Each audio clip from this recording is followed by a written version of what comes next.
Mutual fund आपको शायद 12-15%, 18% का कैगर दे सकता है। अगर अच्छा स्टॉक पिक करना आता है तो शायद 100-200%, 300% भी दे सकता है। खुद की लर्निंग पे लगाया हुआ इन्वेस्टमेंट 1 लाख% देगा, 10 लाख% देगा, 10 करोड़% देगा, कोई नहीं जानता। मैंने अपनी जिंदगी में आज तक मुझे लगता है शायद 50-60 लाख रुपए के कोर्स खरीदे होंगे। तो मैं कहता हूँ ट्रेडिंग में आप दिन रात लगे रहोगे तब जाके आप 12 से 24 कमाओगे। ट्रेडिंग को छोड़ करके अगर आप अपना नौकरी चाकरी धंधा पानी करो, स्मॉल कैप म्यूचुअल फंड में इन्वेस्ट, आपको 12 से 24% वैसे ही मिल जाता है। देखो जिंदगी में कहते हैं कि जुआ खेलना गलत है, जुआ भी गलत नहीं है, जुआ भी ठीक है, लेकिन जुआ भी वही खेले जिसको जुए की समझ है। खेलते कैसे हैं, जीतते कैसे हैं। जो आदमी कसिनो का बादशाह है उसके लिए कसिनो खेलना कभी गलत नहीं है। जो मुझसे क्लोजली जब ऑफ कैमरा कोई पूछता है, जो मैं उसको सजेशन देता हूँ वो बताऊँ, ये कभी भी वीडियो में नहीं बोलता मैं। अगर किसी की उम्र 20, 21 साल, 22 साल, 25 साल के नीचे है और वो दूसरा कोई काम भी कर रहा है, छोड़ करके कहीं मत जाओ। आपके 3 महीने का खर्चा एफडी में रखो, बाकी अपना पूरा इस इन्वेस्टमेंट सिर्फ और सिर्फ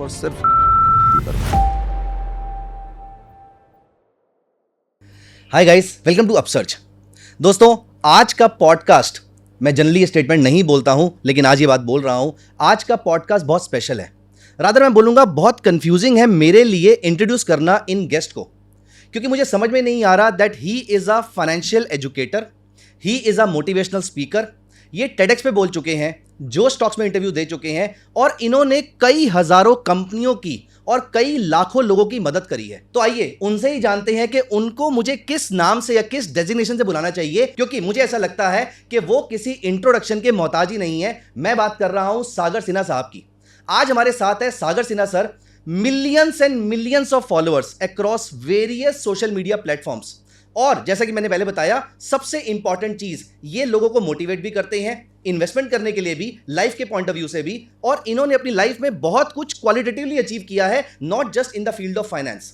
तो यहां पर मैं ज्यादा देर नहीं लूंगा, मैं यहां पर सागर सर को इन्वाइट करूंगा। आज के इस पॉडकास्ट में हम यहां पर ना तो कोई ट्रेडिंग स्ट्रेटजी के बारे में बात करेंगे, ना इन्वेस्टमेंट स्ट्रेटजी के बारे में बात करेंगे, लेकिन मैं आपको लिख कर देने को तैयार हूं कि ये 1 घंटा आपके जिंदगी का एक बहुत ही इंपॉर्टेंट, बहुत ही महत्वपूर्ण 1 घंटा हो सकता है, क्योंकि यहां पर जो क्वेश्चंस एटलीस्ट मैं सोच के आया हूं, उनके अगर मुझे यहां पर आंसर मिलेंगे, which I am very very firm कि मुझे मिलेंगे, वो सारे आंसर्स आपके लिए लाइफ चेंजिंग हो सकते हैं। तो यहां पर मैं टाइम नहीं लेता। Sagar sir, thank you so much for joining us today, and thank you so much for giving me the time and this opportunity to, I would say, interview you या फिर to discuss with you some of the things जो मुझे लगता है कि आज का youth struggle कर रहा है। आपने बहुत सारे अपने डिस्कशंस में उसका आंसर दिया है, लेकिन कुछ और क्वेश्चंस हैं जो मैं यहाँ पर आपके लिए लेकर आया हूँ। लेकिन सबसे पहले आपकी ये जर्नी, ट्रेडिंग की जर्नी और सोशल मीडिया की जर्नी स्टार्ट कैसे हुई? देखो, जैसे कोई भी आदमी करता है, मैं भी वैसे ही हूँ, आम आदमी हूँ। जॉब करता था, मैं सॉफ्टवेयर इंजीनियर हुआ करता था। 2014 में मैंने पहली बार ट्रेडिंग किसी को देख करके शुरू किया था।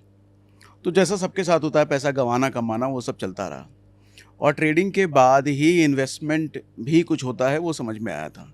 तो आप कह सकते हो कि 2014 से मेरी ट्रेडिंग वाली जर्नी, इन्वेस्टमेंट वाली जर्नी शुरू हुई थी। लेकिन सोशल मीडिया पर मैं फिनेंस के बारे में मैंने बात करना शुरू किया है 2022-2023 से।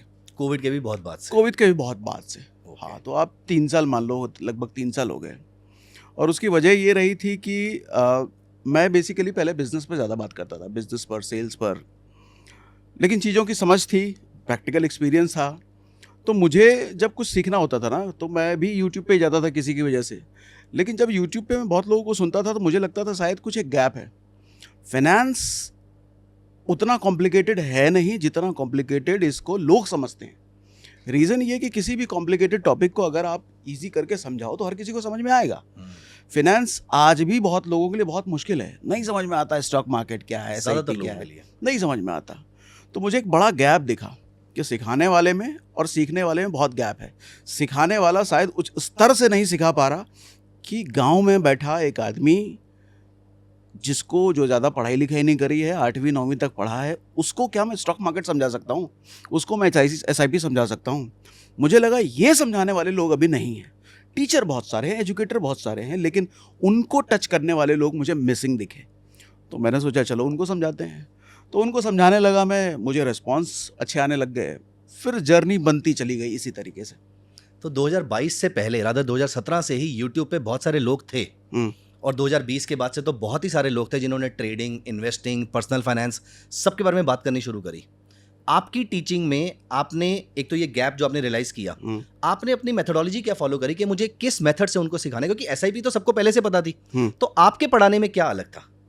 क्योंकि ये बात ना अगर हम 10 चैनल देखेंगे और हम नहीं नोटिस कर पाएंगे, लेकिन आपने जैसे वो बिल्कुल सटीक बात बोली ना कि मुझे एक गैप दिखा जो किसी भी एक स्टार्टअप फाउंडर को दिखता है, तो आपको वो जो गैप दिखा, आपने उस गैप को कैसे फिल किया?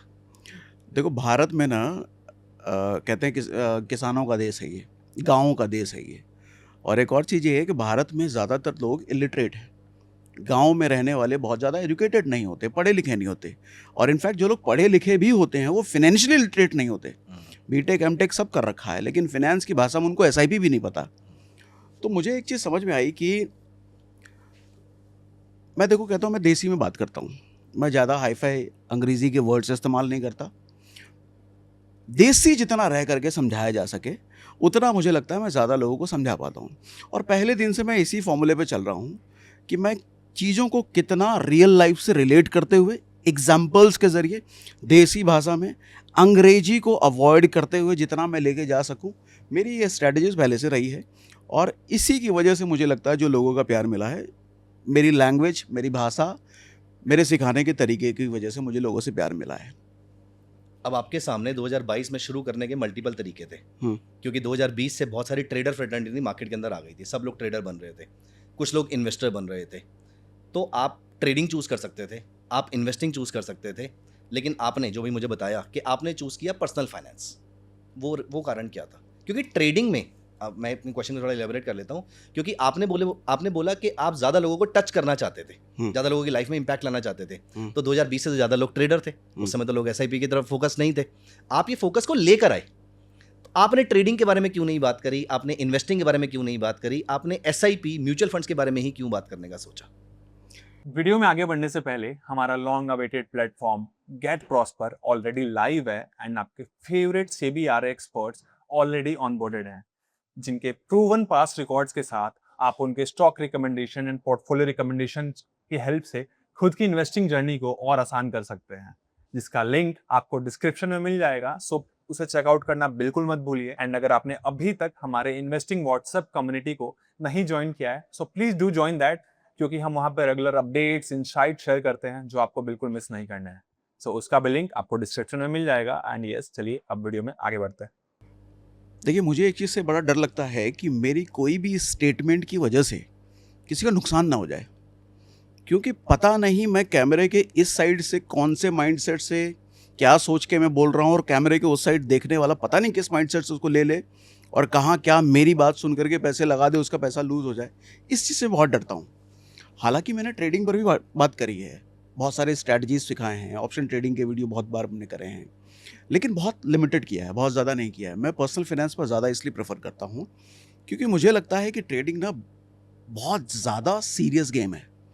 लोग जितना लाइटली लेके इसको घुसते हैं ना, क्या करना है भाई, इसीलिए तो करना है, उसी में पैसा बन जाता है।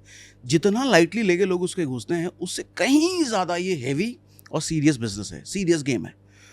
तो और जिस तरह का कंटेंट मैं देखता भी हूँ सोशल मीडिया पर, लुक्रेटिव ऑफर टाइप कंटेंट ज़्यादा है। मेरा ये पीएनएल है, मैंने ये बना लिया, मैंने वो बना लिया। इसका मतलब ज़्यादातर लोग ऐसे हैं जो लोगों को मोटिवेट करते हैं कि मैंने ये बना लिया तो तुम भी बना सकते हो, और सेबी इसके खिलाफ है। सर, मोटिवेट की जगह हम इसको ल्योर बोल दें, ल्यूक्रेटिव बनाते हैं, ल्यूक्रेटिव बनाते हैं, और सेबी भी इसके खिलाफ है। और सेबी अगर खिलाफ नहीं भी होती तो भी ये गलत है।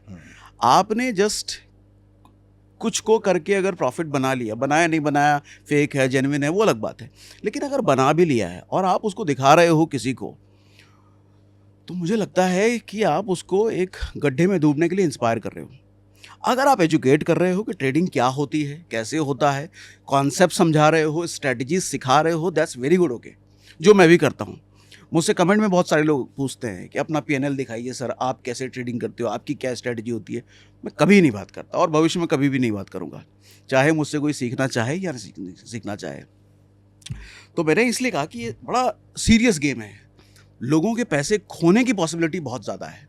तो इसलिए मैं इस इंडस्ट्री में थोड़ा अपने को दायरे में रख के जाना चाहता हूँ।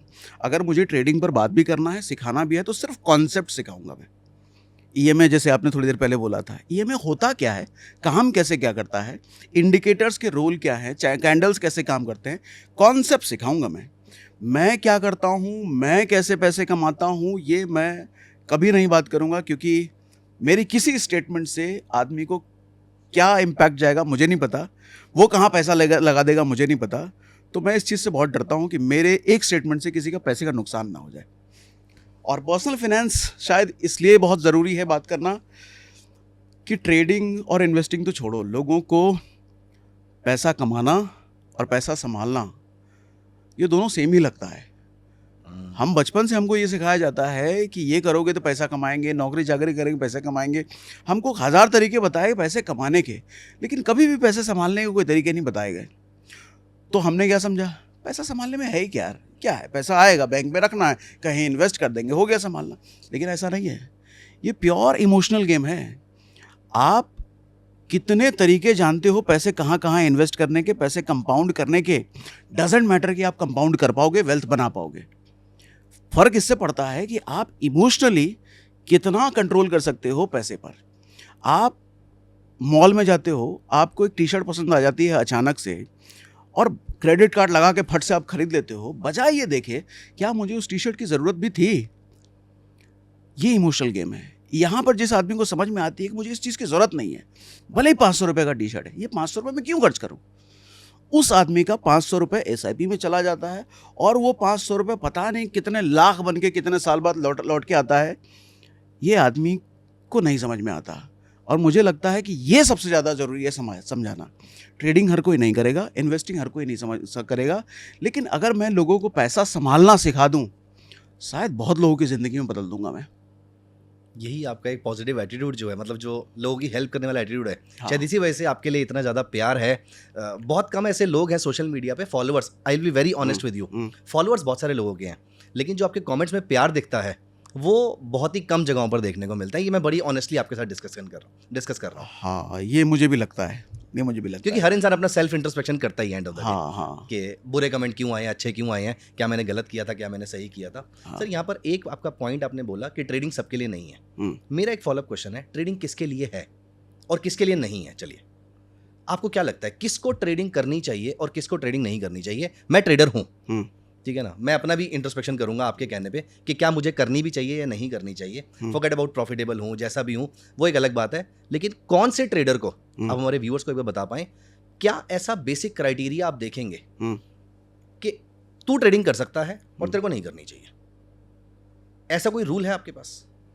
देखिए, ट्रेडिंग पे आने से पहले ना मैं इसको बिजनेस कहूँगा। अगर सवाल हम ये करें कि बिजनेस किसको करना चाहिए किसको नहीं, तो जिस भी आदमी को बिजनेस करना चाहिए उसको ट्रेडिंग करना चाहिए। जो भी आदमी बिजनेस कर सकता है वो आदमी ट्रेडिंग कर सकता है। ट्रेडिंग एक बिजनेस ही है और कुछ नहीं है। ट्रेडिंग सिर्फ ट्रेडिंग नहीं है, trading is a serious business. अच्छा, बिजनेस में पहली चीज़ तो होता है एंटर करना, उसके बाद बिजनेस में सरवाइव करना, उसके बाद बिजनेस को ग्रो कराना। 3 चीज़ें होती हैं। लोग एंटर कर जाते हैं और एंटर करते ही कुछ टाइम पे पैसा गवा करके एग्जिट हो जाते हैं। लोगों को सरवाइव तक करना नहीं आता, और जो आदमी सरवाइव नहीं कर सकता वो ग्रो कैसे करेगा? तो ट्रेडिंग हर करने को कोई भी कर सकता है क्योंकि बिजनेस है, लेकिन आपको ये समझना चाहिए कि जो आदमी उसको लगता है कि मैं ट्रेडिंग करके पैसा कमा लूँगा, आपको पैसा कमाने से पहले ना मार्केट में सर्वाइव करना सीखना पड़ेगा। वो कहते भी है ना कि 90 दिन में 90% लोग अपना 90% पैसा गवा कर निकल जाते हैं। ये 90% से बड़ा रेशियो होगा अगर रियलिटी में देखा जाए तो। बिल्कुल बिल्कुल, वो तो है कोर्ट ना? के लिए 90-90 बोल वो दिया तो गया। बोलने के लिए 90% है। हाँ। तो अगर ट्रेडिंग में कोई घुसता है ना तो बहुत सीरियस माइंडसेट लेकर के घुसे। जिस तरीके से किसी भी धंधे में घुसा जाता है, किसी को अगर कपड़े का दुकान भी खोलना है और 50 लाख रुपए का इन्वेस्टमेंट है, तो 50 लाख रुपए का इन्वेस्टमेंट करके वो मजाक करने नहीं घुसेगा। वो पता नहीं कितनी कुछ सीख करके, मार्केट स्ट्रैटेजी करके, अपना कोई गुरु बना करके वो घुसेगा। सेम वे ट्रेडिंग में घुसा। अगर आप ट्रेडिंग में घुस रहे हैं तो किसी गुरु का हाथ पकड़ के घुसिए, ये समझ के घुसिए कि एक बिजनेस है, ये समझ के घुसिए कि पहले दिन से पैसा बनना मुमकिन अगर हो भी जाता है तो वो बाय लक है। आपको टिकना ज़्यादा ज़रूरी है, सरवाइव करना ज़्यादा ज़रूरी है। अगर सरवाइव करना सीख लिया, उसके बाद पैसा बनाने का स्टेप आता है और समय लगता है। ये कोई वो वाला स्कीम नहीं है, क्या कहते हैं उसके, गेट रिच क्विक स्कीम, घुसे और पैसा बन गया। ट्रेडिंग क्या, दुनिया में मुझे लगता है कोई भी ऐसी स्कीम नहीं हो सकती कि पैसा आसानी से बन जाए। वो नहीं हो सिर्फ तुक्का सकता। हो सकता है, वंस इन अ मिलियन लोगों का कभी एक आधी बार लग जाएगा। तुक्का ही हो सकता है, तुक्का ही कह सकते हैं। तो सीखा जाए, और सीखने से ज़्यादा मैं कहूँगा इमोशन पे अगर कंट्रोल रखना किसी को आ जाए, वो ट्रेडिंग में अच्छा कर सकता है, क्योंकि इमोशन का पार्ट बहुत ज़्यादा है इसमें। जब आपका पैसा बनता है और पैसा बना करके आपने ट्रेड से एग्जिट किया, दूसरा मौका आपको फिर दिख रहा है, लेकिन बस लग रहा है कि पैसा बन जाएगा, लेकिन लॉजिकली और इमोशनली, लॉजिक कुछ और कह रहा है, आपका इमोशन कैंडल देख के कह रहा है पैसा बन जाएगा। आपका वहाँ पे क्या जीतता है, इमोशन या लॉजिक? अगर इमोशन हावी हो जाता है तो बहुत ज़्यादा चांसेस हैं आप पैसे गंवाएंगे। बहुत मुश्किल होता है। एक मुझे लगता है वो वाला जो माइंडसेट होता है ना, योगी वाला माइंडसेट, एक अच्छे ट्रेडर का माइंडसेट योगी वाला होता है। मैं जितने भी ट्रेडर से मिलता हूँ ना, जो सच में ट्रेडर हैं, वो सब योगी माइंडसेट के होते हैं। मेंटल कंट्रोल उनका बहुत ज़्यादा होता है। और जिस आदमी में मेंटल कंट्रोल नहीं है, जो योगी माइंडसेट का नहीं है, नहीं कर पाएगा ट्रेडिंग, पैसे गवा के चला जाएगा वो। मैं पर्सनल फाइनेंस वाले क्वेश्चंस पे 2 मिनट हाँ, के अंदर आऊँगा। हाँ। यहाँ पर आपने बिजनेस की बात करी। अगर मैं 50,000 रुपए से बिजनेस स्टार्ट करता हूँ तो माइंडसेट बिजनेस वाला होता है। लेकिन अगर मैं 5 लाख से ट्रेडिंग स्टार्ट करता हूँ, जो कि बड़ा कैपिटल है, चाहे 50 से करूँ चाहे 5 लाख से करूँ, यहाँ मेरा सट्टे वाला माइंडसेट होता है। क्या डिफरेंस आ जाता है लोगों की माइंडसेट में जब वो एक नॉर्मल सा बिजनेस करते हैं, जब वो दुकान खोलते हैं तो बहुत सीरियसनेस के साथ सुबह 9 बजे जाएंगे, दुकान खोलेंगे, ग्राहक की वेट करेंगे, ग्राहक नहीं आया चुपचाप वापस आ जाएंगे, सोचेंगे, इंट्रोस्पेक्ट करेंगे, फिर दोबारा अगले दिन जाएंगे। लेकिन ट्रेडिंग में एक भी दिन अगर प्रॉफिट नहीं होता, लॉस होता है, फिर वो ओवर ट्रेडिंग करेंगे, फिर वो और ट्रेडिंग करेंगे। ये काम वो शॉप पे नहीं करते, अपने बिजनेस में नहीं करते। ये माइंडसेट चेंज कब हुआ? ये डिपेंड करता है कि हम किस माहौल से इंस्पायर होकर के किस धंधे में गुजरे हैं। एक दुकान जब 50 लाख रुपए आदमी लगा के खोलता है या 50,000 लगा के खोलता है, तो किन लोगों को देख के खोलता है? दुकान वालों को देख के ही तो खोलता है। और सारे दुकान वालों को देख करके उसने बचपन से एक चीज़ सीखा है, भैया 9 बजे जाना है, शाम को 5 बजे बंद करना है, दिन भर बैठना है, चाहे कस्टमर आए या ना आए। और मोटा मोटा मंथ के एंड में 2 4 5 कस्टमर आ ही जाएंगे। हाँ, वो बचपन से ये देख करके ये घुसा है। लेकिन ट्रेडिंग में आजकल जो सिस्टम बनता जा रहा है ना, हम ज़्यादातर ये देख के घुसते हैं कि किसी का PNL का हमने स्क्रीनशॉट देख लिया, अरे एक दिन में उसने 50,000 से लाख बना लिया यार, मतलब हमारा भी बन ही जाएगा। तो शायद हम इंस्पायर गलत लोगों से हो रहे हैं। शायद हमारे घुसने के का जो कारण बनना है, वो कारण गलत लोग हैं, ये गलत सर्कमस्टेंसेस हैं। अगर हम भी ऐसे लोगों को देखना शुरू कर दें, भैया जो बहुत सीरियस ट्रेडर हैं, जो इसी तरीके से माइंडसेट से करते हैं जैसे बिजनेस किया जाता है, अगर ऐसे लोगों को देख करके कोई घुस रहा है, तो मुझे नहीं लगता कि वो 5 लाख लगाए या 5 रुपए लगाए, वो सट्टा माइंडसेट से घुसेगा। सर, आज एक यंग लड़का है, मान लेते हैं 25 साल का, 26 साल का, 27-28 साल का, उसके पास मान लेते हैं 10 लाख रुपए हैं। आप उसको कहाँ पर सजेस्ट करेंगे पैसा इन्वेस्ट करने के लिए? यहाँ पर हम किसी की रिकमेंडेशन की कोई बात नहीं कर रहे हैं, एक जनरल केस ले रहे हैं। और यहाँ पर मैं एक ऑर्थोडॉक्स या ट्रेडिशनल क्वेश्चन नहीं पूछ रहा कि इक्विटी में कितना जाना चाहिए, गोल्ड में कितना जाना चाहिए। मैं ऐसा पूछ रहा हूँ, सबसे पहली चीज़ उसको अपनी लर्निंग पे, चाहे वो ट्रेडिंग की हो, इन्वेस्टिंग की हो, SIP की हो, म्यूचुअल फंड्स की हो, उसको लर्निंग में कितना पैसा खर्च करना चाहिए। फिर उसके बाद म्यूचुअल फंड्स फिर उसके बाद इमरजेंसी फंड्स हो गए, फिर स्टॉक्स हो गए, FD में करना चाहिए, नहीं करना चाहिए। और आज की डेट में एक नया एसेट क्लास भी आया है, क्रिप्टो करेंसी, जिसके बारे में आप काफ़ी एक्टिवली बात भी करते हैं। करना चाहिए या नहीं करना चाहिए, इनमें से कौन से एसेट को 25 साल के लड़के को देखना चाहिए, इग्नोर कर देना चाहिए, या क्या एलोकेशन होनी चाहिए उसकी?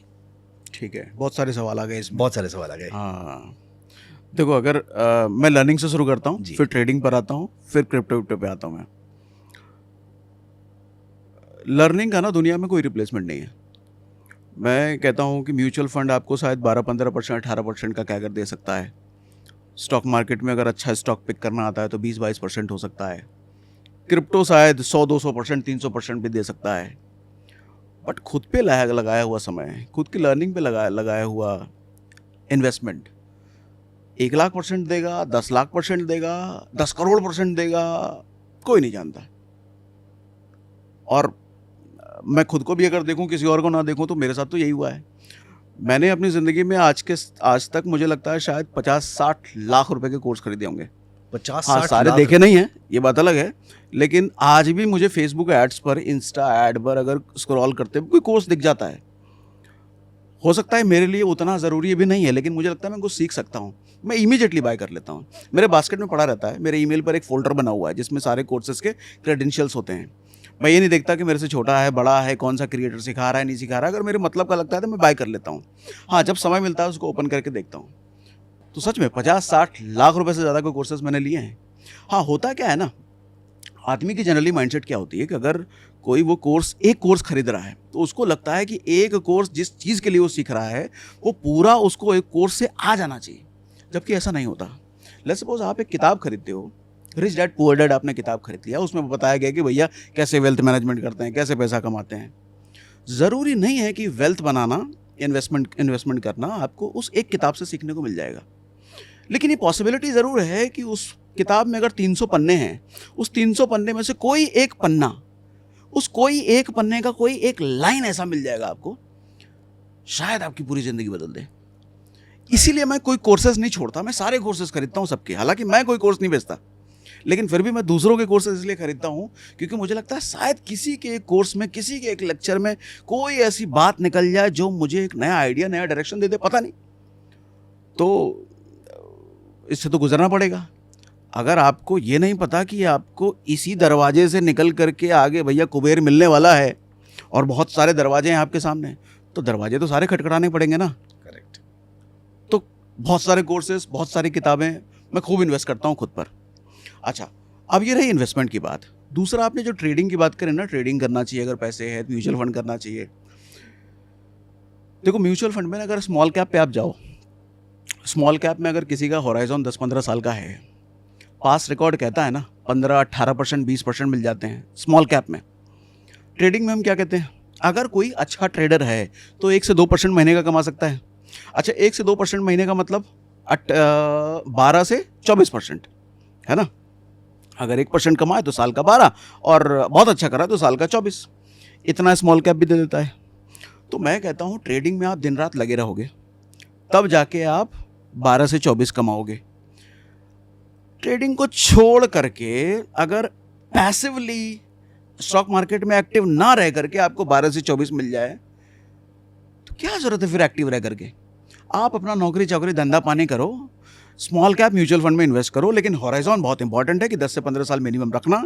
आपको 12 से 24% वैसे ही मिल जाता है, क्यों मैं मजदूरी करके उसमें लगा रहा हूं। तो एक नया आदमी को पहले तो म्यूचुअल फंड समझना चाहिए। म्यूचुअल फंड्स क्या होते हैं, कैसे काम करते हैं, उसके कैगर क्या होते हैं, रिटर्न्स क्या होते हैं, तब जाके बहुत बाद में उसको ट्रेडिंग समझना चाहिए। हालांकि मैं ये बोल जरूर रहा हूँ, लेकिन मैंने खुद भी ऐसा नहीं किया है। मैंने खुद भी पहले ट्रेडिंग का मजा चखा, क्योंकि ऑफ कोर्स कोई भी ऐसा ही होता है, किसी का स्क्रीनशॉट देख करके इंस्पायर होता है। मैं भी वैसे किसी का इंस्पायर हुआ था, लेकिन अब समझ में आता है कि जो गलती मैंने करी वो सच में गलती थी और मैं दूसरों को बचा सकता हूँ इससे। अब जैसे पर्सनल फाइनेंस में मैंने बहुत सारी गलतियाँ करी। मैं लोगों को कहता हूँ कि भैया कभी भी आपको ना 35 साल से कम की एज में कभी भी होम लोन लेने लाना चाहिए। मैंने 24 साल की एज में होम लोन लिया है। 35 साल से कम पे होम लोन नहीं लेना चाहिए? कभी नहीं लेना चाहिए। क्या कारण है उसका? कारण इसका ये है कि देखो, 35 साल तक वो एज होती है ना, रिस्क लेने वाला एज होता है। करियर में नए नए इनोवेशंस करने वाला फेज होता है। आदमी नई नई चीज़ें एक्सप्लोर करने वाला फेज होता है, गलतियां करने वाला फेज होता है।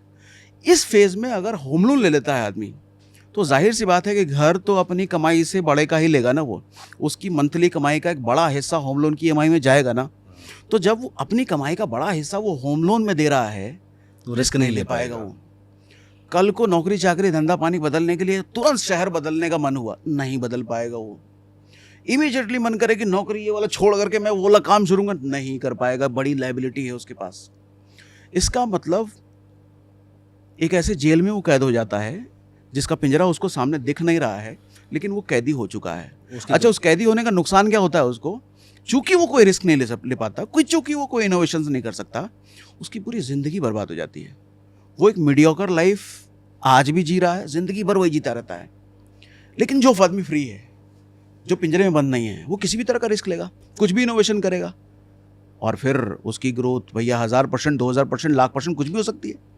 हाँ, 35 साल एज मैंने क्यों बोला कि 35 एक वो एज है जब शादी ब्यादी हो चुकी होती है, बाल बच्चे हो चुके होते हैं, करियर में हमको पता चल चुका होता है कि ये करियर में ज़िंदगी भर कंटिन्यू करने वाला हूँ। उसके पहले तो ढंग से पता भी नहीं होता कि मैं करियर में ये करूँगा कि ये करूँगा कि ये करूँगा। तो जब आपको पता चल चुका है कि मेरी ज़िंदगी इस लाइन में चलने वाली है, अब आप ले सकते हो। और उस टाइम पे वो पिंजरा नहीं बनेगा, उस टाइम पे वो एड ऑन आपके लिए फैसिलिटीज़ बनेगा जो आपको सहूलियत देगा, जो आपको ज़िंदगी में मज़े का काम करेगा, कंफर्ट का काम करेगा, कंफर्ट क्योंकि का आपकी काम फैमिली करेगा। को वहाँ पर रखने का काम। हाँ, अच्छा ये चीज़ मुझे कैसे समझ में आई, ये गलती कर करके 24 साल की उम्र में मैंने होम लोन ले तो लिया, क्यों? क्योंकि किसी ब्रोकर, किसी एजेंट ने ये कॉल पे बोला था कि सर प्राइस बढ़ने वाला है, आप 2 साल बाद तो डबल हो जाएगा, ये 3 साल बाद तो प्राइस बढ़ जाएगा सर, आप ले नहीं पाएंगे। हमें लगा हाँ बात तो सही है, प्राइस तो बढ़ रहा है, ले लो यार, अभी ले लो। लेकिन उसके साइड इफेक्ट समझ में आए लेने के बाद। आप होम लोन ले तो लेते हो, उसकी ईएमआई में आपकी सैलरी का इतना पार्ट जा रहा होता है कि आप घर में अच्छा फर्नीचर नहीं लगवा सकते। अच्छा फ्लैट आपने ले लिया, घर में अगर अच्छा फर्नीचर नहीं है, आप पड़ोसियों को इन्वाइट नहीं कर पाओगे, क्योंकि जिसके घर भी आप सोसाइटी में गए हो उसने अच्छा सोफा लगा रखा है, अच्छा टीवी लगा रखा है, अच्छा पेंट लगा रखा है, आपके घर में है नहीं वो, क्योंकि आपका मैक्सिमम पार्ट तो ईएमआई में जा रहा है। आप किसी पड़ोसी को नहीं बुला पाओगे। अच्छा दूसरों के बर्थडे में आप जाओगे, अपने घर अपने बर्थडे में आप नहीं बुला पाओगे, अपनी सोसाइटी में आप घुट घुट के रहोगे। तो फ्लैट ले लेना वहीं तक खत्म नहीं होता, अरे उसके बाद फ्लैट में अच्छा इंटीरियर होना चाहिए, अच्छा फर्नीचर होना चाहिए, नहीं तो पड़ोसी आपको गरीब समझ लेगा, और जितना अच्छा फ्लैट उतना फर्नीचर की कॉस्ट और ज़्यादा बढ़ और जाएगी। ज़्यादा, और पड़ोसी आपको गरीब समझ लेगा। और हमारा सबसे बड़ा डर तो यही है कोई हमको गरीब ना समझ ले, क्योंकि एक बार अगर किसी ने मुझे गरीब समझ लिया फिर तो मुझे चुल्लू भर पानी में डूब के मर जाना चाहिए, वो वाली सिचुएशन हो जाती है। तो इसीलिए मैं कहता हूँ कि पहले करियर बनाओ, खूब एक्सपेरिमेंट करो, खूब गलतियाँ करो, तब जाके होम लोन। हम कहाँ से कहाँ पहुँच गए ना। कोई बात नहीं, हम लर्निंग पे हमने इन्वेस्ट कर लिया है। हाँ, और फिर हमें ये समझ में आया कि ट्रेडिंग का उतना बेनिफिट नहीं है जितना एसआईपी में इन्वेस्टमेंट करने का। आप स्मॉल कैप पे थे। हाँ। और फिर उसके बाद अब हम आते हैं यार कि डायरेक्ट इक्विटी में करना चाहिए या नहीं करना चाहिए। एंड उसके अलावा सबसे इंपॉर्टेंट क्वेश्चन जो मेरा जो था इसके अंदर, एफडी और क्रिप्टो पे मैं आपके व्यूज जानना चाहूंगा। पहले किसका जवाब दूं? लेकिन पहले उससे पहले इक्विटी की बात कर लेते हैं। इक्विटी, जी, डायरेक्ट इक्विटी करना चाहिए कि डायरेक्ट नहीं करना इक्विटी की चाहिए? बात, यस। किसको करना चाहिए? किसको करना चाहिए? अगर मैं सीक्वेंस डिफाइन करूं ना, तो सबसे पहले म्यूचुअल फंड। म्यूचुअल फंड में भी सीक्वेंसिंग बनती है। म्यूचुअल फंड में सबसे पहले लार्ज कैप का मजा लो, क्योंकि लार्ज कैप वो हाथी है जो तेज भी दौड़ेगा ना तो आपको गिरने नहीं देगा, संभाल लेगा, उसका शरीर बहुत बड़ा है। उसके बाद मिड कैप पे आओ, उसके बाद स्मॉल कैप पे आओ, थोड़ा कुछ समय तक मजा लो, देखो आपका पोर्टफोलियो में कैसा उतार चढ़ाव दिखता है। म्यूचुअल फंड के बाद आप डायरेक्ट इक्विटी में आइए। डायरेक्ट इक्विटी का मतलब होता है कि एक ऐसे घोड़े को पहचानना जो रेस जीतेगा हारेगा, मैं डायरेक्ट उस घोड़े को पकड़ने वाला हूँ। लेकिन म्यूचुअल फंड का मतलब होता है कि मैं उस आदमी पर बेट कर रहा हूँ जो बहुत सारे घोड़ों को दौड़ाता है, जो बहुत सारे घोड़ों को जानता है कि कौन घोड़े में दम है किस में नहीं है। तो शुरुआत में समझदारी तो यही कहती है कि मैं उस आदमी पे पैसा लगाऊं जो घोड़ों को जानता है। इक्विटी का मतलब होता है मैं डायरेक्ट घोड़ों पर ही पैसा लगा रहा हूँ। मैं अगर नया आदमी हूँ तो भैया गलत घोड़ा पकड़ने का चांसेस ज़्यादा है ना, मेरे पैसे डूबने के चांसेस ज़्यादा हैं। अगेन इक्विटी में घुसने के लिए थोड़ा सा सीख समझ, कई सारे वीडियोस देखो, कईयों के कोर्सेज लो, कई किताबें पढ़ो, तब जाके इक्विटी में घुसो। गलत तो कुछ भी नहीं है, गलत कुछ भी नहीं। गलत तब तक है जब तक आप बिना उसको सीखे करो, बिना तब जाने गलत। बिना नॉलेज के अगर आप उसको। हाँ, देखो जिंदगी में कहते हैं कि जुआ खेलना गलत है, जुआ भी गलत नहीं है, जुआ भी ठीक है, लेकिन जुआ भी वही खेले जिसको जुए की समझ है। खेलते कैसे हैं, जीतते कैसे हैं। जो आदमी कसीनो का बादशाह है उसके लिए कसीनो खेलना कभी गलत नहीं है। कसीनो खेलना हर उस आदमी के लिए गलत है जिसको कसीने का तजुर्बा नहीं है, खेलना नहीं आता नहीं। राइट। तो ऐसे ही ट्रेडिंग भी है, ऐसे स्टॉक मार्केट भी है, ऐसे इक्विटी भी है, ऐसे म्यूचुअल फंड भी है। समझ है तो कूदो ना, समझ नहीं है तो भैया फिर तो आप हाथी के पीठ से भी गिर जाओगे, कुछ भी हो सकता है। जिसको साइकिल चलाना नहीं आता वो साइकिल से भी गिर जाएगा, और जिसको हवाई जहाज चलाना आता है वो हवाई जहाज से भी नहीं गिरता। फ़र्क सिर्फ एक ही चीज़ का है, कितना अभ्यास किया, कितना समय लगाया सीखने में। जिसने जितना ज़्यादा समय लगाया उसके उतने ज़्यादा चांसेस हैं कि वो आगे बढ़ेगा, गिरेगा नहीं। अब यहाँ पर मैं आऊँगा दो ऐसे एसेट क्लासेस के ऊपर बात करने के लिए जो बिल्कुल दोनों ऑपोजिट डायरेक्शन में देख रहे हैं। ज़्यादातर फाइनेंस के जो लोग सोशल मीडिया पे अवेलेबल हैं वो एफडीज को बिल्कुल लाइक नहीं करते हैं। आपका एफडी को लेकर क्या ओपिनियन है? होनी चाहिए, नहीं होनी चाहिए, या किसी किसी के पास ही होनी चाहिए? पर्पस पता होना चाहिए हमको कौन सी चीज़ किस पर्पस के लिए लेना है। जैसे हाथ में अगर 5 उंगली है ना, तो हम नहीं कह सकते कि ये उंगली यार बहुत छोटी है तो बेकार है, ये बहुत मोटा है तो बेकार है, अरे ये ज़रूरत से ज़्यादा लंबी है तो बेकार है। नहीं, पाँचों का रोल अलग अलग है ना। जब पाँचों का रोल हमको समझ में आता है तब समझ में आता है ये तो ज़रूरी है, छोटका वाला भी ज़रूरी है, मोटका वाला ज़रूरी है, लंबू भी ज़रूरी है। इसी तरीके से एफडी हो या इक्विटी हो, एफडी का रोल अलग है। देखो कुछ लोग कहते हैं, जैसे एफडी से मुझे याद है प्रॉपर्टी, एक रील आया था, आज की बात है, आज किसी का तो रील आया मेरे सामने, वो कह रहे हैं प्रॉपर्टी बिल्कुल नहीं लेना चाहिए, प्रॉपर्टी क्यों खराब होता है, प्रॉपर्टी में आप बाथरूम नहीं बेच सकते अलग, बेडरूम अलग नहीं बेच सकते, प्रॉपर्टी जब भी बिकेगा पूरा ही बिकेगा, तो प्रॉपर्टी तो बेकार है ना, लिक्विडिटी नहीं है उसमें। मैं देख करके सोचा आदमी कह तो सही रहा है, लेकिन शायद ये नहीं समझ पाए कि प्रॉपर्टी लेने का पर्पस अलग होता है। प्रॉपर्टी वही आदमी लेता है जिसको पता है कि मैं कई सालों तक इसको नहीं बेचने वाला। प्रॉपर्टी वही लेता है जिसके पास लिक्विड फंड हैं, जिसको पता है कि कल को मुझे पैसे की जरूरत पड़ी तो मैं इधर से निकालूंगा, प्रॉपर्टी बेच के नहीं। हाँ, अगर किसी के पास लिक्विड फंड नहीं है, वो डायरेक्ट प्रॉपर्टी में इन्वेस्ट कर रहा है, फिर वो उसकी बेवकूफ़ी है। अरे सबको पता है प्रॉपर्टी में बाथरूम नहीं बिकता अलग से, पूरा घर ही बिकता है, लिक्विडिटी नहीं होती है। लेकिन अगर पता है तो ये इन्वेस्टमेंट अच्छा है ना। अच्छा, अब जैसे आपने एफडी की बात करी, एफडी अगर कोई ये सोच के करता है कि मैं करोड़पति बन जाऊंगा, कंपाउंडिंग होगी, 10 साल बाद इतने पैसे मिल जाएंगे, वो बेवकूफ़ी है। फिर ऐसी सोच वालों के लिए एफडी बेकार है, माँ बेकार है। लेकिन सोचिए, हर आदमी को ये नहीं पता कल उसके साथ क्या होने वाला है, कल को छोड़ो अगले 1 घंटे बाद क्या होने वाला नहीं पता, किसी को नहीं पता। रात को 2 बजे परिवार में अगर कोई मेडिकल इमरजेंसी आ जाती है, रिश्तेदारों को किसी तरीके से कोई पैसे की जरूरत पड़ जाती है, इक्विटीज में निकाल पाऊंगा पैसे? नहीं ना, आधी रात को नहीं। अरे भैया T+1 का वहाँ रूल है, और अगर फ्राइडे आप कर रहे हो तो फिर तो मंडे तक का वेट करो। दुनिया में कौन सा ऐसा ऑप्शन है जहां पर मैं एक बटन दबाऊं और पैसा कट से मेरे हाथ में आ जाए? एफडी में आ जाए। और कोई ऑप्शन ही नहीं है, पूरी दुनिया में ऑप्शन नहीं है। हाँ, फिर आप कुछ लोग कहेंगे अरे यहाँ तो रिटर्न नहीं बनता। अरे रिटर्न बनाना पर्पस ही नहीं है, उसका पर्पस ही नहीं है। आप फिर ऐसे समझ रहे हो कि भैया घोड़ों की रेस में हाथी को दौड़ा रहे हो और ये कह रहे हो कि यार ये हाथी तो जीता ही नहीं, तो हाथी बेकार ही होता है, हाथी जानवर ही अच्छा नहीं है। अरे हाथी का पर्पस अलग है, हाथी का पर्पस रेस दौड़ाना है ही नहीं। हाथी ताकत के लिए जाना जाता है, रेस के लिए तो घोड़ा ही है। ठीक उसी तरीके से जब इमरजेंसी फंड की बात आती है तो एफडी के अलावा बताओ कहाँ ऑप्शन है? कहीं नहीं डाल सकते, पूरी दुनिया में कोई रिप्लेसमेंट नहीं है एफडी का। लेकिन हाँ, जब कंपाउंडिंग की बात आती है फिर एसआईपी जाओ, फिर इक्विटी जाओ, फिर क्रिप्टो जाओ, उसका रिप्लेसमेंट नहीं है। पर्पस अलग है, बुरा कोई भी नहीं है। हाँ, बुरा उसके लिए वो जरूर है जो गलत पर्पस जान के गलत एसेट में घुस गया, वो तो गवाएगा पैसे। मैंने आपकी बातों से 2-3 बार नोटिस किया कि हाँ। कंपाउंडिंग में आप स्टॉक्स के साथ क्रिप्टो को भी ऐड कर रहे हैं। हाँ, पहला क्वेश्चन, ये माइंडसेट कब चेंज हुआ? आपका माइंडसेट कब चेंज हुआ ये? पिछले 3 साल पहले। अच्छा, ऐसा क्या हुआ उसके अंदर? रिटर्न्स है कि आपने क्रिप्टो के? देखिए, रिटर्न्स तो पहला पायदान होता ही है। जब आप किसी का रिजल्ट और आउटकम देखते हो ना, तभी आपको क्यूरियोसिटी जगती है, ऐसा कैसे हो गया यार, जरा समझूं इसको। तो ऑफ कोर्स मेरे साथ भी यही होगा, मैंने किसी का कुछ तो रिटर्न्स देखा, उसके बाद समझना शुरू किया, समझ में आया कि भैया चीज़ तो दमदार है, और चीज़ दमदार है, आज लोगों को नहीं समझ में आ रहा। तो ऐसा नेचुरल है, कोई भी चीज़ नई जब दुनिया में आती है तो लोग पहले रिजेक्ट ही करते हैं। जैसे इंसान का माइंडसेट होता है ना, कि इंसान के सामने अगर कोई भी चीज़ लेकर के आओ तो पहले वो रिजेक्ट करेगा, क्योंकि इंसान का माइंडसेट ऐसा बना होता है कि टेंडेंसी है पहले बॉडी को सेव करो। अगर मैं मुक्का लेकर के आपके पास जाऊंगा ना, आपके आँख के पास, सबसे पहले आंखें बंद हो जाएंगी आपकी। क्यों? बॉडी को पता है पहले सेव करो आँख को, सेफ्टी। ऐसे ही आदमी के सामने कोई भी नया एसेट आता है तो सेफ्टी का लिहाज रखते हुए, सेफ्टी चाहते हुए उसको रेसिस्ट करता है कि ठीक नहीं है। अच्छा, 4 लोगों ने और बोला हुआ होता है, अरे बेकार है, पैसा डूब जाता है। अच्छा, सरकार ने उस पर 30% टैक्स लगा रहे, बहुत बेकार है, तो सरकार हमारी कह रही है। तो कई सारे रीज़न बन जाते हैं रेसिस्ट करने के। लेकिन हाँ, जब किसी के तहे में आप उतरो तो आप उसकी रियलिटी समझ पाते हो, और जब रियलिटी समझ पाते हो तब समझ में आता है कि इससे हमको मोहब्बत करना है, नफरत करना है।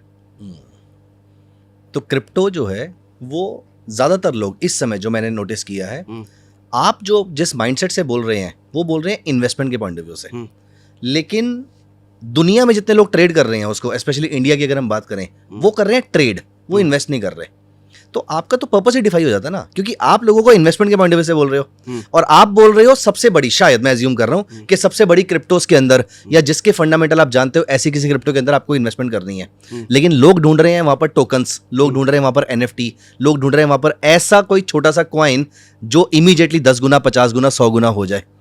तो आप जिस पर्पस से लोगों को सिखाने की कोशिश कर रहे हैं, आपको लगता है वो पर्पस फुलफिल हो पाएगा क्या? देखिए, मैं ये नहीं कह रहा कि क्रिप्टो सिर्फ इन्वेस्टमेंट का एसेट है, ट्रेडिंग का नहीं है, ट्रेडिंग का भी है। और कोई मीम कॉइन देख रहा है, छोटा कॉइन देख रहा है, 1 रुपए वाला कॉइन देख रहा है, वो भी बुरा नहीं है।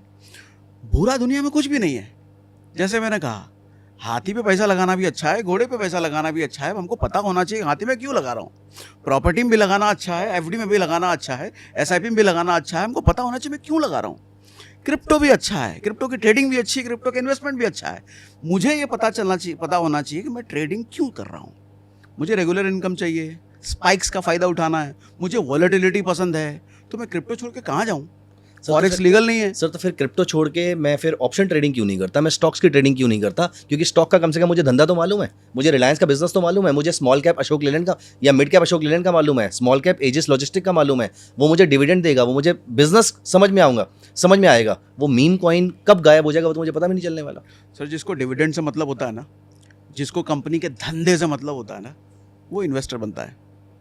लेकिन जिसको इन सब से मतलब नहीं है, जिसको स्पाइक्स चाहिए, कितना नीचे कितना ऊपर एक दिन में हो सकता तो है। वो हीरो जीरो क्यों? फिर आप हीरो जीरो के भी अगेंस्ट होंगे? नहीं, बिल्कुल नहीं हूँ। अच्छा, आप मैं नहीं किसी हैं। चीज के अगेंस्ट नहीं हूँ। बस मैं उसके अगेंस्ट हूँ जो बिना पर्पस जाने घुस जाता है ना, वो गलत है। ओके, सब कुछ अच्छा है, हीरो जीरो भी अच्छा है, मैं हीरो जीरो के भी खिलाफ नहीं हूँ, वो भी अच्छा है। तो लेकिन ट्रेडर को तो स्पाइक्स चाहिए, वॉलेटिलिटी चाहिए। जितनी ज्यादा वॉलेटिलिटी ट्रेडर का उतना पसंदीदा एसेट। फॉरेक्स में जा नहीं सकते, इलीगल है। स्टॉक मार्केट में आपको वॉलेटिलिटी कम मिलेगी, चाहे किसी में भी चले जाओ। ऑप्शंस में बैंक निफ्टी पहले भैया कुछ और खेल हुआ करता था, अब कुछ और खेल होता है। तो बुरा कुछ नहीं होता है।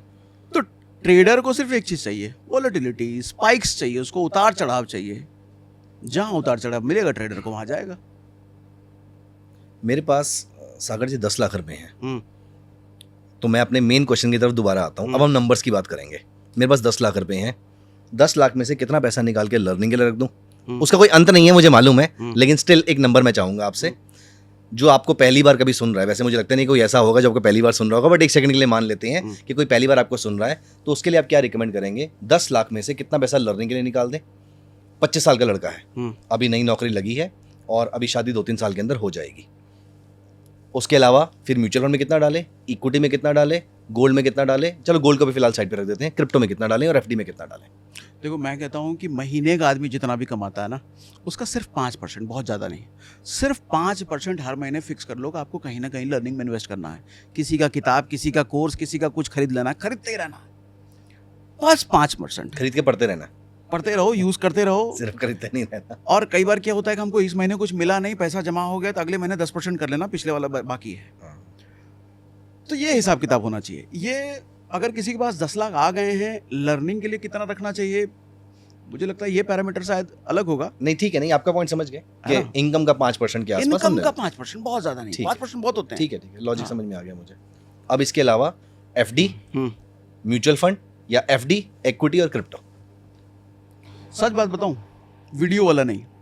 देखो, वीडियो जब भी हम भी करते हैं ना, तो हमको एक बैलेंस्ड अप्रोच लेकर के चलना होता है कि भैया इतना % इसमें, इतना % इसमें, इतना % इसमें। लेकिन रियलिटी जो मैं फॉलो करता हूँ, जो मुझसे क्लोजली जब ऑफ कैमरा कोई पूछता है, जो मैं उसको सजेशन देता हूँ, वो बताऊँ। ये कभी भी वीडियो में नहीं बोलता। नहीं, यही जानने के लिए मिले हैं हम। मैं इन्वेस्टमेंट को एज वाइज देखता हूँ, अच्छा, अमाउंट वाइज नहीं। अगर किसी की उम्र 20, 21 साल, 22 साल, 25 साल के नीचे है और वो दूसरा कोई काम भी कर रहा है, स्मॉल कैप छोड़ करके कहीं मत जाओ। कुछ पैसे एफडी में रखो, सिर्फ उतना जिससे आपका 3 महीना चल जाए, बस, उससे ज़्यादा नहीं। आपके 3 महीने का खर्चा एफडी में रखो, बाकी अपना पूरा इस इन्वेस्टमेंट सिर्फ और सिर्फ स्मॉल कैप्स में करो। स्मॉल कैप में भी बड़ी कंपनी पकड़ो और कहीं मत जाओ, कहीं जाने की जरूरत नहीं है। स्मॉल कैप म्यूचुअल फंड या small cap shares? Small cap mutual funds, हाँ। डायरेक्ट शेयर्स नहीं। हाँ, डायरेक्ट शेयर तो राइट, ये खतरा है मैं ना। इसलिए पूछा क्योंकि आपने बोला ना बड़ी कंपनी में जाओ। हाँ, मतलब आप बड़ी एएमसी की बात कर रहे हैं। बड़ी एएमसी की बड़ी बात AMC कर रहा हूँ। स्मॉल कैप में बड़ी एएमसी, बड़ी एएमसी को पकड़ो। हाँ, किसी की उम्र अगर 35 प्लस है तो फिर उनके लिए लार्ज कैप पकड़ो और मिड कैप का थोड़ा कॉम्बिनेशन पकड़ो। कोई आदमी 40-45 साल का हो चुका है तो आप स्मॉल कैप से ऐसे भागोगे जैसे भूत देख लिया आपने, दूर ही रहो उससे। आप मिड कैप और लार्ज कैप का कॉम्बिनेशन पकड़ो या लार्ज कैप पकड़ो तो ज़्यादा अच्छा है, एज वाइज, पैसे वाइज नहीं। अब कारण उसका ये है कि जब छोटी उम्र का आदमी होता है ना, रिस्क लेने का स्पेस बहुत है उसके पास, मैंने ज़िंदगी को ना देखा है कि रिस्क, हर आदमी को रिस्क लेने की कैपेबिलिटी कितनी है, बहुत ज़्यादा फ़र्क पड़ता है कि वो ज़िंदगी में कितना बड़ा मुकाम हासिल करने वाला है। एक 50 साल का आदमी आज अगर जाग रहा है कि मुझे ज़िंदगी में बहुत कुछ हासिल करना है, बहुत कम चांसेस हैं कि वो हासिल कर पाएगा। भले जाग गया, वो कितना समय है उसके पास, 10 साल, 15 साल, 20 साल, निपट लेगा उसके बाद वो। लेकिन 20 साल का आदमी अगर जग गया कि मुझे ज़िंदगी में कुछ बड़ा करना है, बहुत ज़्यादा चांसेस है वो कर लेगा। एक्सपेरिमेंट करने का समय उसके पास ज़्यादा है, गलतियाँ करने का समय ज़्यादा है उसके पास। आदमी के पास गलतियाँ करने का समय नहीं होता है, गलतियाँ करने से लोग डरते हैं। लेकिन मैं कहता हूँ जितनी ज़्यादा गलतियाँ करने का स्पेस है आपके पास, आप उतना ज़्यादा सीखोगे, और जितना ज़्यादा सीखोगे उतना ज़्यादा आगे बढ़ोगे। तो मैं इन्वेस्टमेंट को एज वाइज कहता हूँ। कम एज का आदमी स्मॉल कैप को छोड़ करके कहीं मत जाओ, बीच का एज मिड कैप, ज़्यादा एज लार्ज कैप, बस। इसमें से कितना पैसा क्रिप्टो में जाना चाहिए वो इसके साथ नहीं है मेरे ख्याल से। हाँ। थोड़ा सा पैसा निकाल के क्रिप्टो में करना शुरू कर दें, ऐसा? वीडियो वाली बात बोलूँ? नहीं, यस। नहीं, असली वाली। देखो, असली वाली बात ये है कि आदमी के टोटल इनकम का, मैं तो कहूँगा फिर से, वो 90%, अगर वो कम एज का आदमी है तो 90% आपका स्मॉल कैप में डालो, 10% उठा करके क्रिप्टो का एक्सपोजर जरूर लो आप। और क्रिप्टो में भी शुरुआत में ना SIP से शुरू करो। आजकल कई सारे एक्सचेंजेस जैसे CoinDesk वगैरह हैं, SIP की फैसिलिटी देते हैं। SIP शुरू कीजिए, मार्केट को समझिए, देखिए। ये समस्या सबसे बड़ी क्या होती है हिमांशु जी मालूम? आदमी को लगता है कि मुझे किसी का वीडियो देख के कोई बता दे कि पैसा कहाँ डालना है, वहाँ मैं डाल दूंगा। गलत अप्रोच है ये। पैसा कमाना, सोचिए ना, पूरी ज़िंदगी हमने लगा दी सिर्फ ये सीखने के लिए कि पैसा कैसे कमाते हैं। पैदा हुए और पैदा होने से लेकर के 18-20 साल तक हमने सिर्फ एक ही पर्पस के लिए ज़िंदगी जिया कि पैसे कैसे कमाना है, नौकरी लेंगे कि धंधा लेंगे। जब 20 साल आपने लगा दिए कि पैसे कैसे कमाना है, कुछ महीने लगा के ये भी सीख लो ना कि पैसे को ग्रो कैसे कराना है। और पैसे को ग्रो कराने के लिए हमको किसी के वीडियो पे हम डिपेंडेंट है, किसी के टिप पर हम डिपेंडेंट है। ऐसे लोग कभी वेल्थ नहीं बना पाते। ऐसे लोग फिर ठगे जाते हैं। ऐसे लोग फिर रोना रहेंगे, हमको उसने ठग लिया, उसका वीडियो देखा था, इसका कोर्स, उसका वो। ये दूसरों के सिर्फ शिकायत करने के लिए पैदा हुए हैं, कुछ करने के लिए पैदा नहीं हुए ऐसे लोग। इसको एक बात नहीं समझ आ रही कि 20 साल तुमने लगाया ये सीखने में पैसा कैसे कमाते हैं, 6 महीने लगाए ये नहीं लगा सकते कि पैसा कैसे संभालते हैं, पैसा कैसे ग्रो कराते हैं। सीख लो। बिल्कुल सही बात है। सर, गोल्ड पे आपका क्या ओपिनियन है? हमने अभी तक गोल्ड के बारे में टच भी नहीं किया है, और ऐसा इंडिया में बोला जाता है, मतलब पूरी दुनिया के अंदर इस समय टोटल मिला के 2 लाख टन सोना है, जिसमें से ऑलमोस्ट 30,000 टन सोना, मतलब अगर पूरी दुनिया के गोल्ड को 3 स्विमिंग पूल में डाल दो तो पूरा गोल्ड आ जाएगा उसके अंदर। इसमें से आधा स्विमिंग पूल इंडिया के पास है। यहाँ पर हम गोल्ड में इन्वेस्टमेंट किए बिना रह ही नहीं सकते हैं, और आपके मुंह से मैंने अब तक गोल्ड के बारे में कुछ सुना नहीं है। क्या आप एंटी गोल्ड हैं, या गोल्ड का कुछ पोर्शन हमारे पोर्टफोलियो में होना चाहिए, या हमारे पास ऑलरेडी इतना गोल्ड है कि आप बोलेंगे कि शायद चाहिए ही नहीं है? क्या एंटी तो मैं किसी भी चीज़ का नहीं हूँ, तो प्यार मोहब्बत वाला आदमी हूँ, सबसे प्यार मोहब्बत करता हूँ। ऐसे ही कोई भी इन्वेस्टमेंट एसेट कोई ख़राब नहीं होता, सब अच्छा है।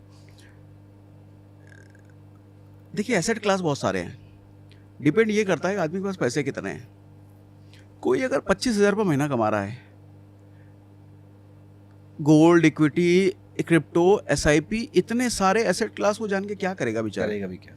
25,000 रुपये महीना कमा रहे हो, क्यों इसमें दिमाग लगा रहे हो? उसका दिमाग एक ही चीज़ में लगना चाहिए कि इस 25,000 को मैं 25 लाख कैसे बनाऊं।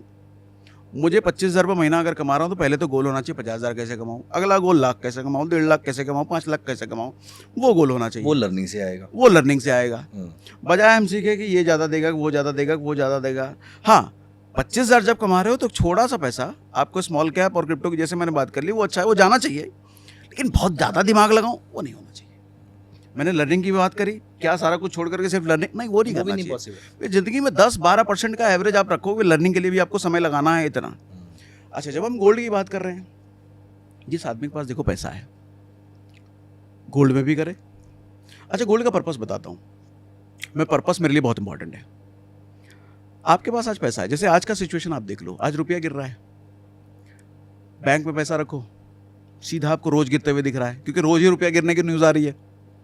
FD में रखो, कुछ मिल नहीं रहा, इमरजेंसी फंड के लिए ज़रूरी है, लेकिन इन्वेस्टमेंट के लिए कुछ नहीं।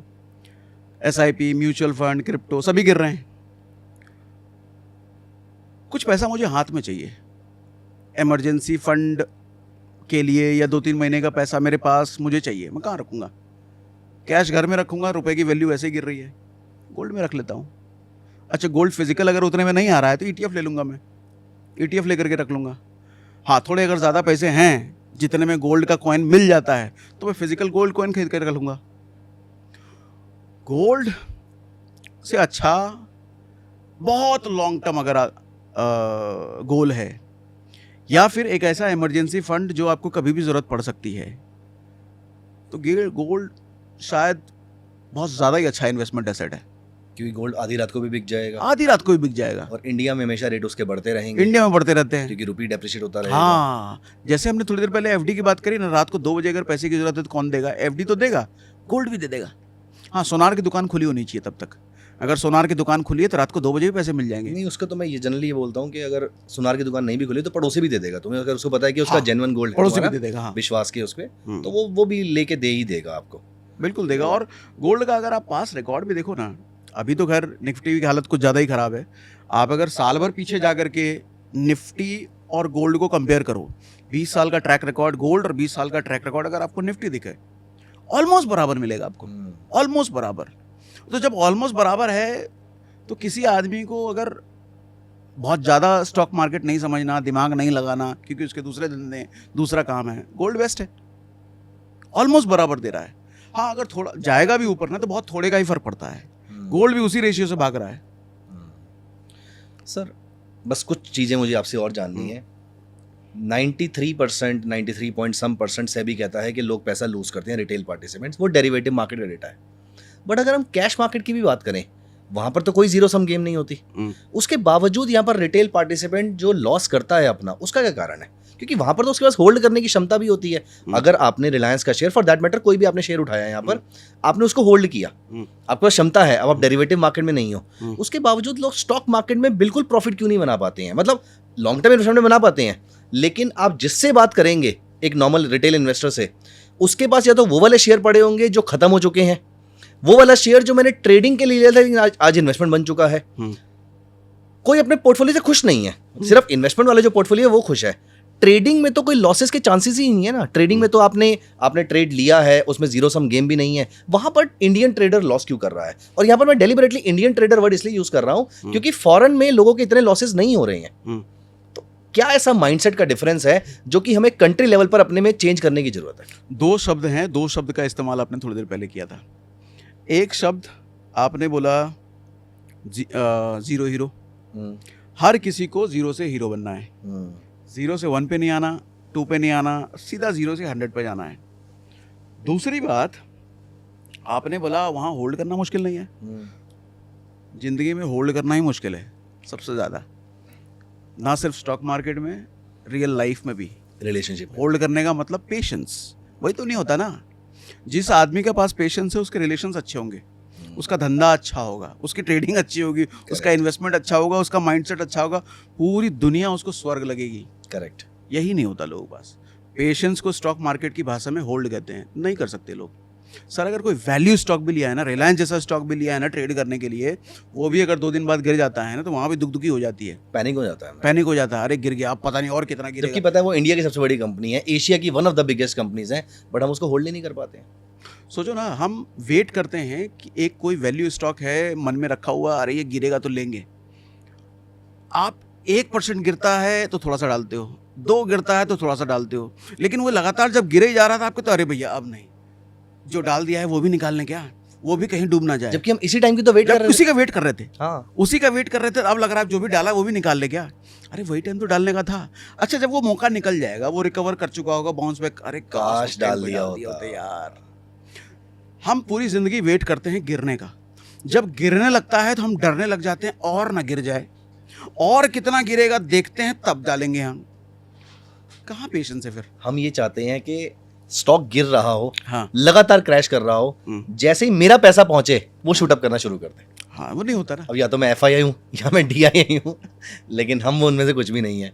चलिए सर, यहाँ पर एक क्वेश्चन मेरा ये है कि लोग ना मार्केट को कंट्रोल करना चाहते हैं, हाँ, लेकिन उनको ये नहीं पता कि मार्केट को कंट्रोल करने के लिए कंट्रोल करने लायक पैसा भी होना चाहिए। हाँ, कुछ लोग तो कंट्रोल करते हैं ना बिल्कुल मार्केट सही को, बात बोली आप। लेकिन कंट्रोल किस चीज़ से होता है? पैसा से, बड़ा पैसा।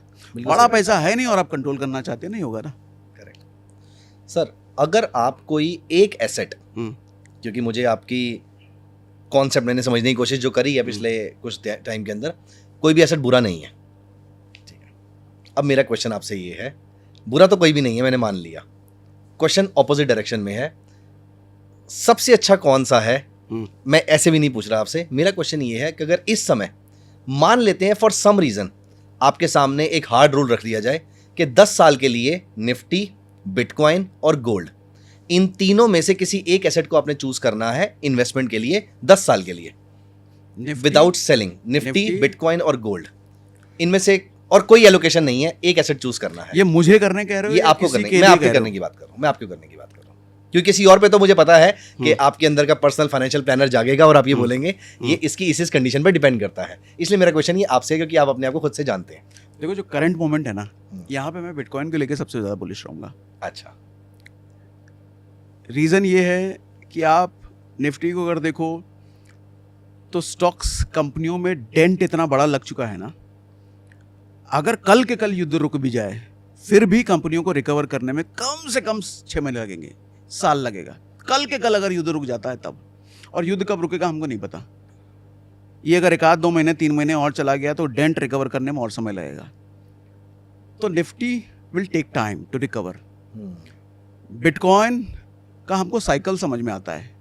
अगर बिटकॉइन की हाल्विंग साइकिल आपको समझ में आती है, बिटकॉइन का पास्ट हिस्ट्री आपको समझ में आता है, तो हमको ये समझ में आता है कि बिटकॉइन अभी जिस प्राइस पे चल रहा है ये ऑलमोस्ट बॉटम के आसपास है। इसका मतलब ये नहीं कि यहाँ से और नहीं गिरेगा, गिर सकता है, लेकिन ये ऑलमोस्ट बॉटम के आसपास है। और बिटकॉइन का अगर मैं पास्ट देखता हूँ तो मुझे समझ में आता है कि ये ऑलवेज बाउंस बैक कर लेता है ये बॉटम बनाने के बाद। तो लॉन्ग टर्म में अगर 10 साल की बात करूँ तो सबसे ज़्यादा बुलिश अगर मैं बोलूँ तो बिटकॉइन पे रहूँगा मैं। सर यहाँ पे एक वर्ड आपने यूज़ किया, हाल्विंग। एक बार उसके बारे में 2 मिनट का डिस्कशन करेंगे, क्या होता है वो हमारे व्यूअर्स को बताएंगे? 2 मिनट में तो मुश्किल होगा, लेकिन कोशिश नहीं, आप करता अपना हूँ। टाइम लीजिए, यू टेक योर कोशिश स्वीट करता टाइम। हूँ। हाँ, कोशिश कीजिए। लेमन लैंग्वेज में समझाऊँ, टेक्निकल ना जाकर नहीं, बिल्कुल बिल्कुल, लेमन। हाल्विंग में आपको एग्जांपल समझाता हूँ, नॉर्मल लेमैन से जो समझ में आया। देखो, हम लोग जैसे इंसान हैं, हमारी उम्र जैसे जैसे बढ़ती है, फिजिकल कैपेबिलिटी हमारी घटती चली जाती है। आज जैसे मैं 40 साल का हूँ, मैं 45 साल का जैसे ही होऊंगा मेरी फिजिकल कैपेबिलिटी वो नहीं रहेगी, कम हो जाएगी। 50 का होऊंगा मेरी फिजिकल कैपेबिलिटी कम हो जाएगी। सेम वे बिटकॉइन की जो माइनिंग होती है, जो बिटकॉइन माइनिंग का मतलब समझ लो, बिटकॉइन जो बनाया जा रहा है, जो पैदा किया जा रहा है बिटकॉइन, उसकी कैपेसिटी घटती चली जा रही है। अच्छा, एक तो कैपेसिटी घटती चली जा रही है बिटकॉइन बनने की, दूसरी तरफ हमको ये पता है कि बिटकॉइन की एक सीमा है। जैसे हमारी एक सीमा है कि हम 80 साल, 90 साल, 100 साल से ज़्यादा नहीं जिएंगे, उसके बाद हमारा खेल ख़त्म हो जाएगा।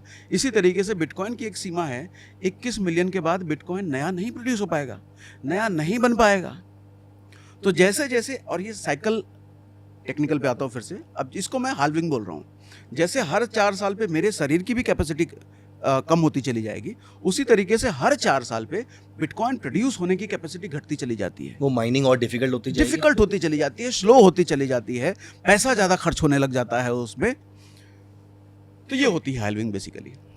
ग्रेट। इसको मैं ऐसे कंपेयर कर सकता हूँ, अगर कोई और इसको आसान भाषा में समझना चाहे, जैसे गोल्ड को प्रोड्यूस करने की कॉस्ट और ज़्यादा लगेगी आने वाले टाइम के अंदर, क्योंकि गोल्ड अगर लिमिटेड है, बस सिर्फ बिटकॉइन और गोल्ड में डिफरेंस इतना है कि बिटकॉइन में पता है कि वो 21 मिलियन है, गोल्ड में पता नहीं है कि वो कितना मिलियन है। 2 लाख टन निकल चुका है, तकरीबन 50,000 टन के आसपास हमारे सामने प्रूवन रिजर्व्स हैं अभी। तो अब नए गोल्ड को ढूंढने में और ज़्यादा पैसे लगेंगे। तो अगर आप उसको नया गोल्ड निकालना है तो वो महंगा निकलेगा, उसके लिए गोल्ड महंगा ही होना चाहिए। देखो, इसको और इजी एग्जांपल समझाता हूँ। जैसे मैं अभी 40 साल का हूँ ना, मैं थोड़ा अभी अपने फिटनेस पे काम कर रहा हूँ। एक तरफ मैं फिटनेस पे काम कर रहा हूँ, दूसरा एक 20 साल का लड़का फिटनेस पे काम कर रहा है। मसल्स किसके फास्ट बनेंगे? 20 साल वाले के। क्यों? क्योंकि उसकी मसल्स अभी नई हैं, उसके मसल्स की रिकवरी फास्ट होगी। हाँ। जब वो एक्सरसाइज करेगा मसल तोड़ेगा, लेकिन मसल बनने की जो स्पीड होगी उसकी बहुत फास्ट होगी, मेरी स्लो होगी, क्योंकि मैं 40 का हो चुका हूँ। अच्छा, कल जब मैं 50 का हो जाऊंगा मेरी और स्लो हो जाएगी। करेक्ट। सेम वे, यानी कि मसल्स बिल्ड करने में मुझे ज़्यादा खर्चा करना पड़ रहा है, ज़्यादा अच्छी डाइट लेनी पड़ रही है, ज़्यादा अच्छी नींद लेनी पड़ रही है, ज़्यादा मेहनत करना पड़ रहा है। वो 20 साल वाला मेरे से आधा करेगा फिर भी डबल कर जाएगा मेरे से। सेम बिटकॉइन के साथ जैसे जैसे समय बीत रहा है, बिटकॉइन निकालना या गोल्ड निकालना महंगा होता चला जा रहा है। और इसके साथ एक और चीज़ होती है, क्रिप्टो जैसे जैसे समय बीत रहा है ना, मैच्योर भी हो रहा है, एसेट मैच्योर हो रहा as a market mature, as a market mature हो रहा है। जब ये नया था तो हमने एक साल में 1000% भी देखा है। राइट। अब मुश्किल है वो, अब मुश्किल है वो, क्योंकि मैच्योर होने का मतलब एक एसेट में जितने ज़्यादा लोग कूदेंगे ना, जितने ज़्यादा इन्वेस्टर्स आएंगे ना, लिक्विडिटी आ जाएगी, उसकी लिक्विडिटी आ जाएगी। और लिक्विडिटी आने का मतलब मैं कहता हूँ कि एक खरगोश हाथी बन रहा है। जब वो खरगोश होता है, छोटा होता है, तो जंप अच्छा खासा कर सकता है, लेकिन जब वजन आ गया, उसमें भरपूर मांसपेशियां बढ़ गई, वो हाथी बन गया, वो कूद नहीं पाएगा। करेक्ट। तो जब बिटकॉइन खरगोश था तो खूब कूदा, लेकिन अब वो हाथी बनने वाले फेज में आ रहा है, कूद नहीं पाएगा। समझा पा रहे होंगे? बिल्कुल बिल्कुल बिल्कुल। No wonder why you are one of the best trainers of social media. अरे thank you. So sir, second last question, हाँ, इसी क्वेश्चन से रिलेटेड कि बिटकॉइन तो हमने एक एग्जांपल यहाँ पे डिस्कस किया, और कौन कौन सी क्रिप्टोज ऐसी हैं जो आपकी रडार पे रहती हैं? Again not a recommendation to do something, but कौन कौन सी क्रिप्टोज ऐसी हैं जो हमारे व्यूअर्स जो हैं वो अपनी रडार पे रखें इन्वेस्टमेंट करने के लिए, अगर उनको करनी है तो? देखो, इन्वेस्टमेंट के लिए हमेशा टॉप के जो 5 कॉइन हैं रडार पे रख सकते हैं। मैं नहीं कह रहा हूँ इन्वेस्टमेंट करना चाहिए, बात मैं कह भी नहीं सकता, रडार पे रखें। लेकिन मैं साथ में एक और चीज़ कहता हूँ कि मीम कॉइन्स पे भी नज़र रखो। जैसे मैंने स्टॉक्स में आपको स्मॉल कैप के बारे में बोला कि 21 साल के आदमी को स्मॉल कैप के अलावा छोड़ के कहीं नहीं जाना चाहिए, क्रिप्टो में भी अगर आप एक्सपोजर ले रहे हो तो मीम कॉइन का मज़ा ज़रूर लीजिए, क्योंकि मीम कॉइन ही है वो जो हर आदमी की जो इच्छा होती है जीरो से हीरे बनने वाला, वो मीम कॉइन बना सकता है। कौन सा बनाएगा कुछ नहीं पता, थोड़ी स्टडी, थोड़ी एनालिसिस चाहिए, उसके बाद भी समझ में आपको नहीं आएगा कि यही मीम कॉइन है जो हीरो बनाएगा। वहाँ दाव खेलने पड़ते हैं, 10 पे अगर दाव खेला तो कोई 1 लग सकता है। बट अगेन डबल होते ही या 1.5 गुना होते ही हम उसको सेल कर देते हैं। कर देना भी चाहिए। अगर ऐसा मीम कॉइन है जो हमको बहुत ज़्यादा नहीं पता कि भविष्य इसका क्या होता है, तो कर भी देना चाहिए। क्या पता वो जा करके वापस चला जाए, क्योंकि ज़्यादातर मीम कॉइन्स ऐसे ही होते हैं ना। आज वो 1 रुपए का है, कल वो तड़ से 100 रुपए का होगा, कल वो माइनस में चला जाएगा। ज़्यादातर मीम कॉइन्स के साथ ऐसा ही होता है। तो मीम कॉइन आप लंबे समय के लिए होल्ड नहीं कर सकते। लंबे समय के लिए आप बिटकॉइन जैसे जो बड़े कॉइन्स हैं उन पे जाइए, लेकिन शॉर्ट टर्म में पैसा बनाने की इच्छा, शॉर्ट पैसा बनाने का मौका आपको मीम कॉइन देता है।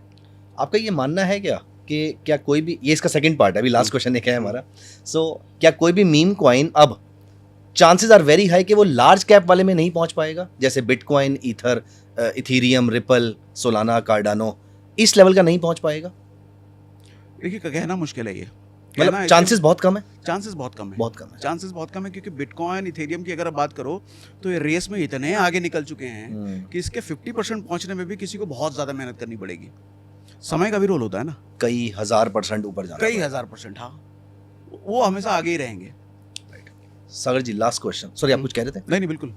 सागर जी लास्ट क्वेश्चन, 2020 के बाद से, रादर मैं बोलूँगा पिछले 1 डेकेड के अंदर इंडिया ने बहुत पैसा कमाया है, इंडिया के यूथ ने बहुत पैसा कमाया है। पहले लोगों के पास पैसा कम था, आज लोगों के पास पैसा है, डिस्पोजेबल इनकम बढ़ी है, मिडिल क्लास की भी बहुत ज़्यादा बढ़ी है।